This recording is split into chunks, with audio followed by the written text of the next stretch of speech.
돈을 많이 버는 일을 해야 할까요? 아니면 돈은 안 되더라도 내가 좋아하는 일을 해야 할까요? 이 질문 한 번쯤은 진짜로 고민해 본 적 있지 않나요? 취업을 준비하면서 일을 하다 지칠 때, 혹은 남들 다 잘 나가는 것처럼 보일 때, 괜히 혼자 뒤처진 것 같을 때요. 요즘 내가 가장 자주 하는 생각은 뭘까요? 출근길이나 잠들기 전에 괜히 머릿속에 떠오르는 그 생각들 말이에요. 누가 말리지 않아도 이건 좀 더 해보고 싶은데라는 마음이 드는 일은 과연 뭘까요? 그리고 가끔은 이런 상상도 해보게 됩니다.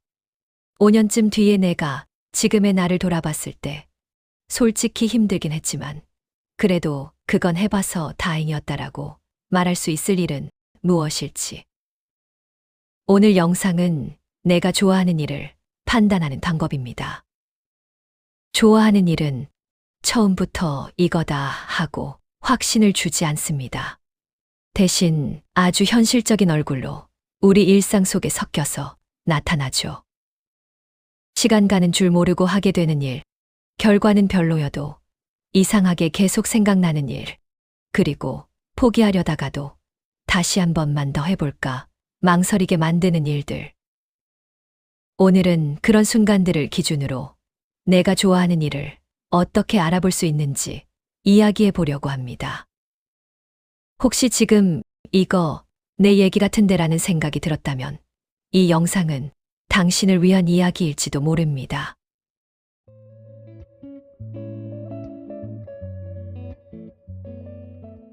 첫 번째는 시간을 잊게 만드는가.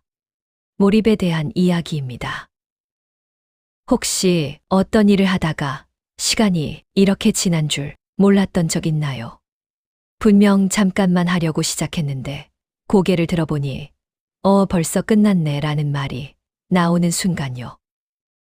억지로 참고 버티는 시간이 아니라 그냥 그 안에 있는 시간이 이상하게 자연스러웠던 경험 말입니다.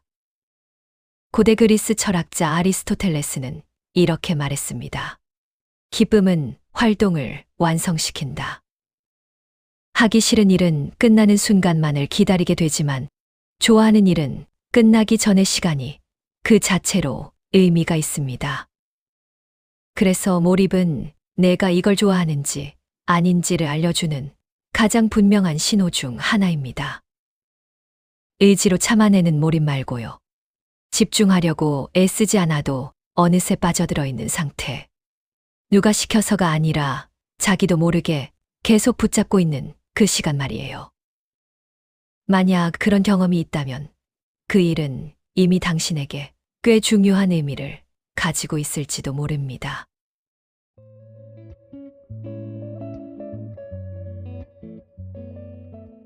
두 번째는 잘하고 싶은 마음이 자연스럽게 드는가입니다.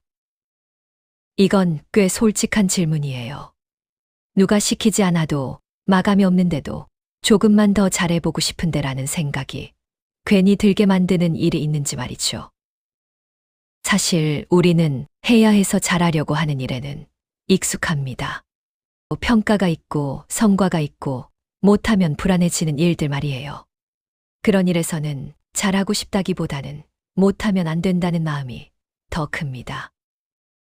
그런데 가끔은 전혀 다른 종류의 마음이 생길 때가 있죠. 누가 보지도 않는데 괜히 하나 더 찾아보고 이미 끝난 일인데도 다시 하면 더 나을 것 같은데라고 생각하게 되는 일. 굳이 안 해도 되는데 스스로 시간을 내서 연습하고 공부하게 되는 일 말입니다. 공자는 이런 말을 했습니다. 아는 사람은 좋아하는 사람만 못하고 좋아하는 사람은 즐기는 사람만 못하다.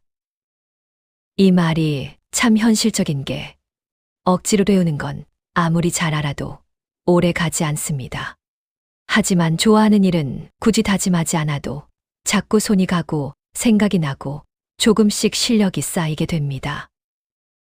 중요한 건 그 노력이 어떤 느낌이냐는 거예요. 억지로 하는 노력은 항상 피곤하고 버겁고 끝나기만을 기다리게 만듭니다. 하지만 좋아하는 일에서의 노력은 힘들어도 묘하게 괜찮습니다. 완전히 즐겁지는 않아도 그래도 이 정도면 해볼 만하다는 생각이 듭니다. 어쩌면 그건 노력이라기보다 호기심에 더 가깝고 욕심에 더 가까운 감정일지도 모릅니다.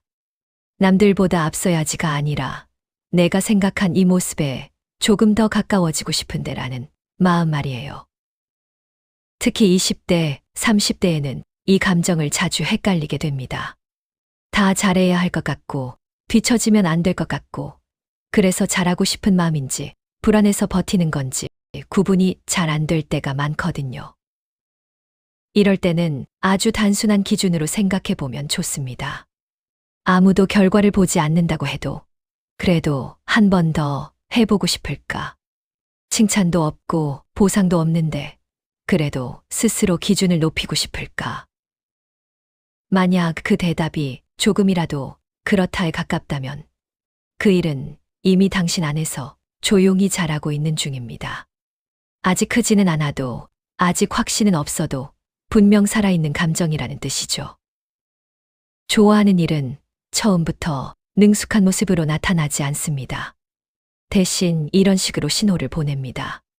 괜히 더 잘하고 싶어지는 마음으로 이미 충분한데도 한 발짝만 더 가보고 싶은 마음으로 말이죠.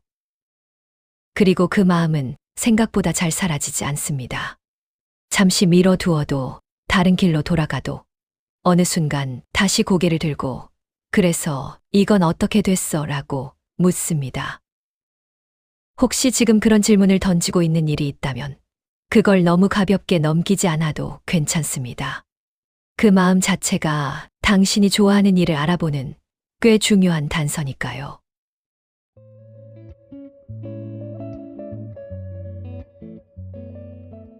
세 번째는 결과보다 과정이 괜찮은가입니다. 이 질문은 조금 솔직해져야 답할 수 있는 질문이에요. 우리는 보통 잘 됐을 때의 기억은 오래 붙잡고 잘 안 됐을 때의 과정은 가능하면 빨리 잊어버리려고 하니까요. 한 번쯤 이런 경험 있지 않나요? 열심히 했는데 결과가 별로였던 일, 기대만큼의 성과도 없고 누가 알아주지도 않았던 경험 말이에요. 그런데 이상하게 완전히 후회되지는 않는 일. 돌이켜보면 그래도 그때 그걸 해본 건 나쁘지 않았어라고 말하게 되는 일 말입니다. 스토아 철학자 에픽테토스는 이렇게 말했습니다. 우리가 통제할 수 있는 것은 결과가 아니라 태도다. 이 말이 와닿는 이유는 우리가 아무리 잘해도 결과까지 완벽하게 책임질 수는 없다는 걸 이미 몸으로 알고 있기 때문일 겁니다. 운도 있고 타이밍도 있고 내 힘으로 어쩔 수 없는 변수들이 언제나 따라오니까요. 그래서 진짜 중요한 건 그 결과가 좋았느냐보다 그 과정을 견딜 수 있었느냐입니다. 아니, 어쩌면 그 과정을 견디는 것 자체가 가능했느냐라고 말하는 게 더 맞을지도 모르겠습니다. 좋아하지 않는 일은 결과가 없으면 바로 의미를 잃습니다. 보상이 사라지는 순간 굳이 이걸 왜 했지라는 생각부터 들죠. 하지만 좋아하는 일은 결과가 흔들려도 완전히 싫어지지는 않습니다. 물론 실망은 합니다. 기대했던 만큼 안 됐을 때 속상하지 않은 사람은 없으니까요. 그래도 마음 어딘가에는 이런 생각이 남습니다. 이번엔 잘 안 됐지만 다음엔 조금 다를 수도 있지 않을까. 이 차이가 굉장히 큽니다. 보상 때문에 붙잡고 있는 일은 보상이 사라지면 끝이 나지만 과정이 괜찮았던 일은 잠시 멀어져도 다시 떠오릅니다. 특히 20대, 30대에는 결과에 대한 압박이 큽니다.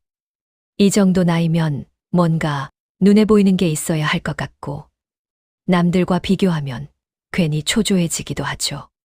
그래서 과정이 괜찮았는지보다 이게 남는 게 있었나만 자꾸 따지게 됩니다. 그런데 시간이 조금 지나서 돌아보면 그때 당장은 성과가 없던 일들이 이상하게 나를 만들어 놓은 경우가 많습니다. 생각하는 방식이 바뀌거나 사람을 대하는 태도가 달라졌거나 내가 어떤 사람인지 조금 더 알게 됐거나 말이죠. 진짜 좋아하는 일은 항상 즐겁기만 한 일은 아닙니다.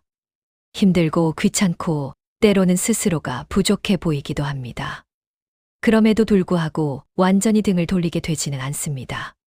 싫어서 그만두는 게 아니라 잠시 쉬어가는 느낌에 가깝죠. 만약 어떤 일이 실패했는데도 마음속에서 완전히 정리되지 않는다면, 그래서 가끔씩 그건 지금 다시 해보면 어떨까라는 생각이 든다면, 그 일은 아마 당신에게 단순한 선택지 이상의 의미를 가지고 있을 겁니다.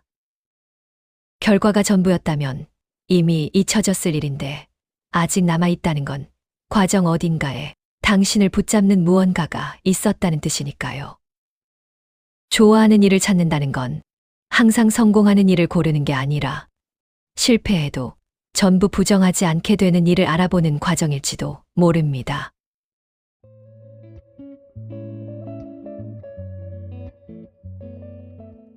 네 번째는 에너지가 빠지는가 아니면 차오르는가입니다.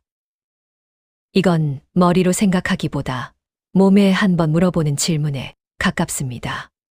그 일을 하고 난 뒤 당신의 상태는 어땠나요? 완전히 소진된 느낌이었나요? 집에 돌아와서 아무것도 하기 싫고 말 거는 것조차 귀찮아졌나요? 아니면 분명 피곤하긴 한데 이상하게 기분은 나쁘지 않았나요? 사실 모든 일은 힘이 듭니다. 좋아하는 일이라고 해서 항상 즐겁기만 한 건 아니죠. 몸이 피곤해질 수도 있고 집중하느라 에너지를 쏟을 수도 있습니다. 그런데 차이가 있습니다. 좋아하지 않는 일은 하고 나면 아무것도 남지 않습니다. 에너지를 쏟아부은 만큼 텅 비어버린 느낌이 들죠. 회복하는데도 괜히 더 시간이 걸립니다. 반대로 좋아하는 일은 분명 힘들었는데도 어딘가 남아 있습니다. 아, 오늘 좀 빡셌다라고 말하면서도 속으로는 그래도 이상하게 괜찮네라는 느낌이 따라옵니다. 이 차이는 아주 미묘해서 처음엔 잘 느껴지지 않을 수도 있습니다. 그래서 우리는 종종 다 힘든 거 아니야 라고 스스로를 설득하곤 하죠. 하지만 몸은 생각보다 솔직합니다. 말보다 먼저 반응하거든요. 니체는 이런 말을 했습니다. 자기 자신이 될 수 있는 삶만이 우리를 강하게 만든다. 이 말이 꼭 대단한 성공이나 거창한 사명을 말하는 건 아닐 겁니다. 오히려 내가 나를 계속 밀어붙이지 않아도 되는 상태, 억지로 버티지 않아도 되는 시간을 말하는 게 아닐까요? 당신이 당신답게 있을 수 있는 일은 에너지를 전부 빼앗아가지 않습니다. 물론 지치게 만들 수는 있어요. 하지만 완전히 무너뜨리지는 않습니다. 회복이 빠르고 다시 일어날 힘을 조금은 남겨둡니다. 특히 20대, 30대에는 이 정도 피곤한 건 당연하지라며 자기 몸의 신호를 자주 무시하게 됩니다. 다들 힘들어 보이고 나만 유난 떠는 것 같아서 참는 게 습관이 되기도 하죠. 그런데 어느 순간부터 아무리 쉬어도 회복되지 않는 피로가 남아있다면 그건 단순히 열심히 살아서 생긴 피곤이 아닐 수도 있습니다. 반대로 하루가 유난히 길었는데도 그 일을 떠올리면 마음이 조금 가벼워진다면 그건 분명한 신호입니다. 당신의 에너지가 완전히 새어나간 게 아니라 어딘가에서 다시 채워지고 있다는 뜻이니까요. 좋아하는 일은 당신을 항상 행복하게 만들지는 않습니다. 하지만 계속 살아갈 수 있게는 만듭니다. 완전히 소진되지 않도록 스스로를 붙잡아 주는 힘이 됩니다. 그래서 만약 지금 어떤 일을 하고 난 뒤 이상하게 덜 지쳤다면, 오히려 조금 기분이 나아졌다면 그 일은 당신이 당신답게 살고 있다는 하나의 증거일지도 모릅니다.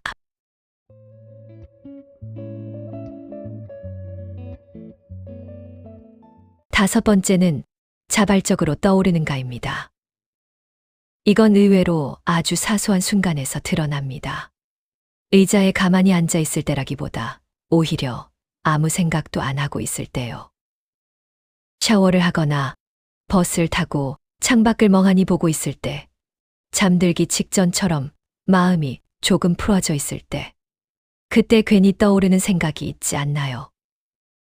특별히 애쓰지 않았는데 문득 아이디어가 떠오르거나 그때 이렇게 했으면 어땠을까라는 혼잣말이 스쳐가는 일 말입니다. 이미 끝난 일인데도 다시 한번 해볼 기회 없을까라는 생각이 자꾸 따라오는 일요. 우리는 보통 중요한 건 열심히 고민해야 나온다고 믿습니다. 하지만 정작 마음 깊은 곳에 있는 생각들은 집중할 때보다 힘을 뺄 때 더 자주 모습을 드러냅니다.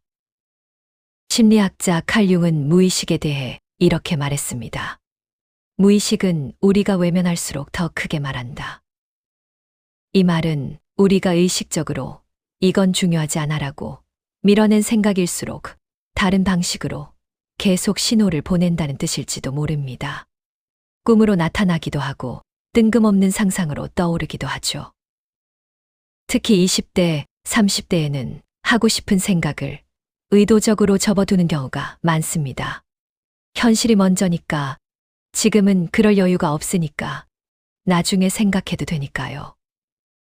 그런데도 그 생각이 사라지지 않고 계속 다른 모습으로 나타난다면 그건 단순한 미련이나 지나간 취향이 아닐 수도 있습니다. 의식적으로는 별거 아니라고 넘겼는데 무의식은 계속 그 이야기를 꺼내고 있다면 그만큼 당신에게 의미 있는 무언가가 있다는 뜻입니다. 좋아하는 일은 억지로 떠올리지 않아도 스스로 고개를 듭니다. 해야 할 일들 사이를 비집고 괜히 틈을 만들어 자기 존재를 알립니다. 그래서 그런 생각들은 대개 이런 말투를 가집니다. 지금은 아니어도 언젠가는 다시 해보고 싶은데, 만약 기회가 한 번 더 온다면 이번엔 좀 다르게 해볼 수 있을 것 같은데. 그 목소리는 크지 않고 확신에 차 있지도 않습니다. 그래서 더 쉽게 무시하게 되죠. 하지만 그만큼 오래 남아 있습니다. 만약 당신에게도 자꾸만 돌아오는 생각이 있다면 그걸 당장 선택으로 옮기지 않아도 괜찮습니다. 다만 왜 이 생각은 아직도 남아 있을까? 한 번쯤은 진지하게 바라봐도 좋습니다. 무의식이 반복해서 꺼내는 일은 그만큼 당신 안에서 아직 끝나지 않은 이야기라는 뜻이니까요.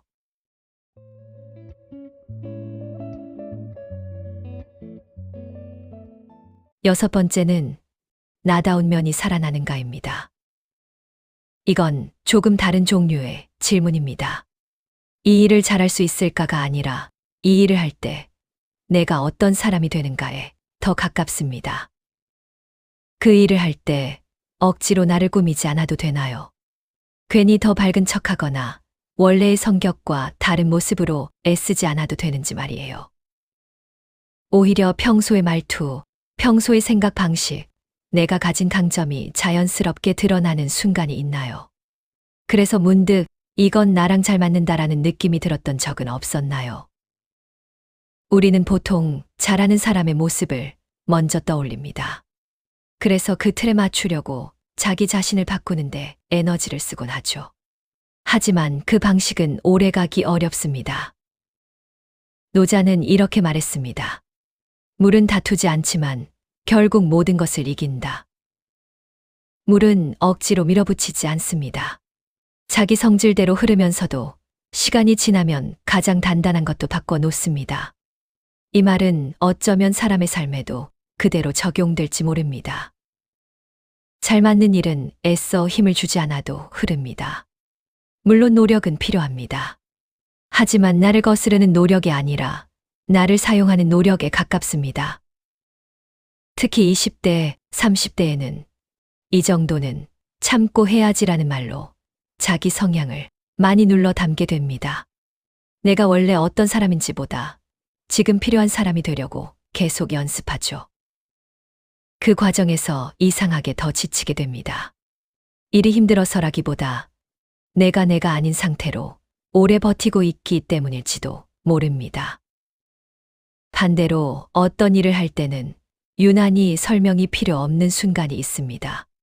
내가 왜 이렇게 하는지 굳이 길게 말하지 않아도 그냥 이렇게 하는 게 편해라고 말하게 되는 일 말입니다. 그런 순간에는 잘하려고 애쓰지 않아도 나름의 방식이 나옵니다. 그리고 그 방식이 생각보다 나쁘지 않다는 걸 나중에 알게 됩니다. 좋아하는 일과 잘 맞는 일은 완전히 같은 것은 아니지만 생각보다 많이 겹쳐 있습니다. 좋아하는데 계속 어긋나는 일은 오래 붙잡기 어렵고, 잘 맞는데 전혀 끌리지 않는 일도 쉽게 마음이 가지 않죠. 그래서 나다운 면이 살아나는가는 아주 중요한 기준입니다. 그 일을 하면서 내가 점점 더 단단해지는지, 아니면 점점 더 나를 숨기게 되는지. 만약 어떤 일이 당신을 더 꾸미게 만들지 않고, 더 설명하게 만들지 않고, 그냥 이건 나야라고 말할 수 있게 한다면 그 일은 이미 당신과 꽤 잘 맞는 방향으로 흐르고 있는지도 모릅니다.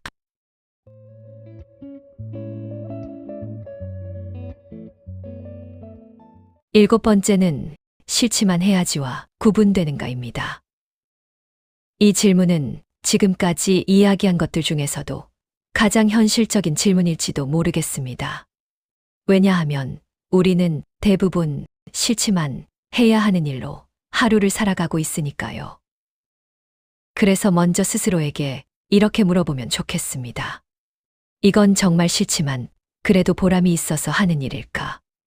아니면 누가 시키지 않아도 어쩌다 보면 하게 되는 일일까? 이 두 가지는 분명 다릅니다. 그리고 둘 다 가치가 있습니다.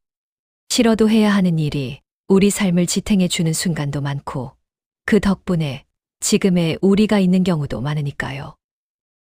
하지만 좋아하는 일을 구분할 때는 이 차이를 그냥 지나치면 안 됩니다. 싫지만 해야 하는 일에는 항상 이유가 붙습니다. 돈을 벌어야 하니까, 책임이 있으니까, 지금은 어쩔 수 없으니까.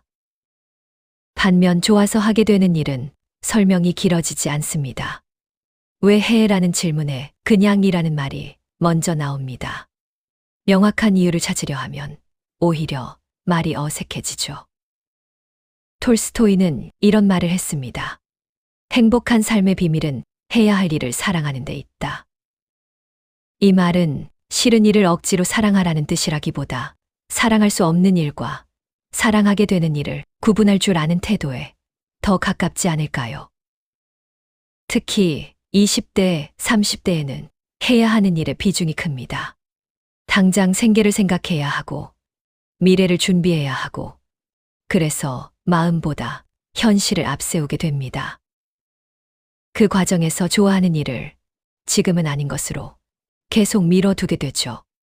그러다 보면 어느 순간 내가 뭘 좋아했는지조차 헷갈리게 됩니다. 그래서 이 질문이 중요합니다.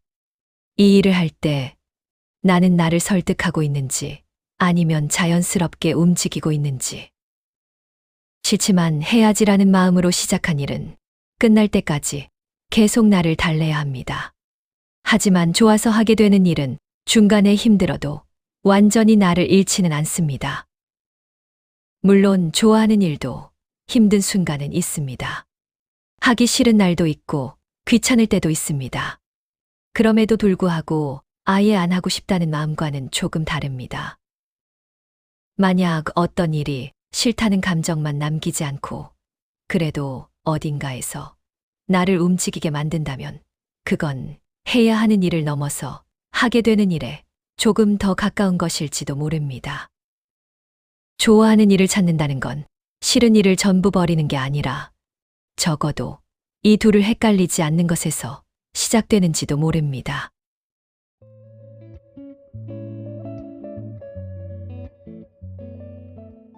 여덟 번째는 돈과 평가를 잠시 빼고 생각해 보기입니다. 이제는 정말 마지막 질문입니다. 그래서 조금은 용기를 내야 할지도 모릅니다. 현실을 무시하라는 이야기가 아니라 딱 잠시만, 아주 잠깐만 현실을 옆에 내려놓자는 제안입니다. 스스로에게 이렇게 물어보세요. 이 일이 만약 돈이 전혀 되지 않는다면 그래도 한 번쯤은 해보고 싶을까? 그리고 아무도 알아주지 않고 칭찬도 없고 눈에 보이는 성과도 없다면 그래도 계속 붙잡고 있을까? 이 질문 앞에서는 대부분 망설이게 됩니다. 그게 너무나 당연합니다. 우리는 돈과 평가 속에서 살아가야 하는 사람들이니까요. 그래서 이 질문에 완전히 예스라고 대답하지 못해도 전혀 괜찮습니다. 오히려 대부분은 그럴 수 없을 겁니다. 중요한 건 완전한 예스가 아니라 조금이라도 끌리는지입니다. 조건을 다 지웠을 때도 마음 한구석에서 아주 작게라도 움직이는 감정이 있는지 말이죠. 빅터 프랭클은 이렇게 말했습니다. 의미는 주어지는 것이 아니라 발견되는 것이다. 이 말은 의미 있는 일은 처음부터 분명한 가치로 눈앞에 나타나지 않는다는 뜻일지도 모릅니다. 대신 우리가 반복해서 질문하고 조금씩 다가가면서 천천히 발견해 가는 것일 겁니다. 돈이나 평가가 있을 때는 이 일이 좋은지 나쁜지 판단하기 쉽습니다. 숫자와 반응이 대신 말해주니까요. 하지만 그걸 잠시 빼면 오롯이 나만 남습니다. 그 순간에 남는 감정이 아주 중요합니다. 불안인지, 공허함인지, 아니면 작지만 분명한 기대감인지. 만약 어떤 일이 조건을 하나씩 지워도 완전히 사라지지 않는다면 그건 당신에게 의미가 될 가능성이 있는 일입니다. 아직은 희미해도, 아직은 이름 붙일 수 없어도 말이죠. 좋아하는 일을 찾는다는 건 현실을 버리는 선택이 아니라 현실 속에서도 내 마음의 기준을 완전히 잃지 않는 일일지도 모릅니다. 지금 당장 그 일을 선택하지 않아도 괜찮습니다. 지금은 그냥 알아차리는 것만으로도 충분합니다. 아, 나는 이런 조건에서도 이걸 조금은 생각하는 사람이구나 하고요. 그렇게 하나씩 발견하다 보면 언젠가는 당신이 왜 이 길을 선택했는지 스스로 설명할 수 있는 순간이 오게 될지도 모릅니다. 그리고 그때쯤이면 이 질문들에 대한 답은 이미 당신 안에 조용히 자리 잡고 있을 겁니다.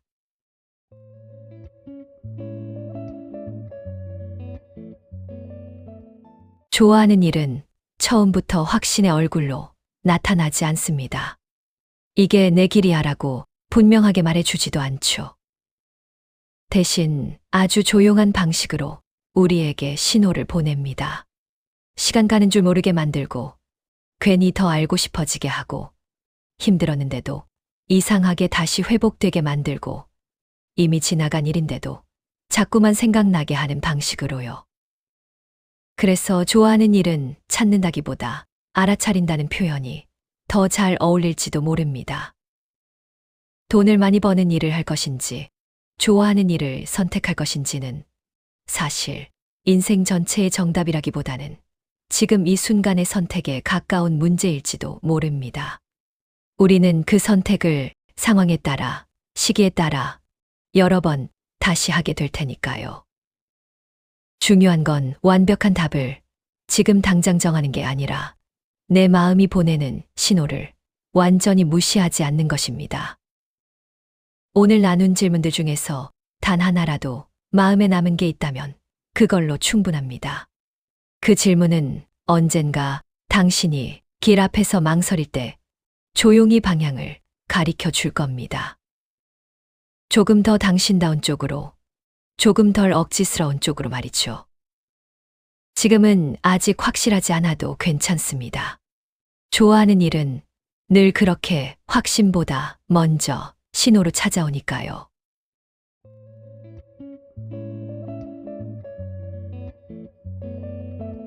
시청해 주셔서 정말 감사합니다.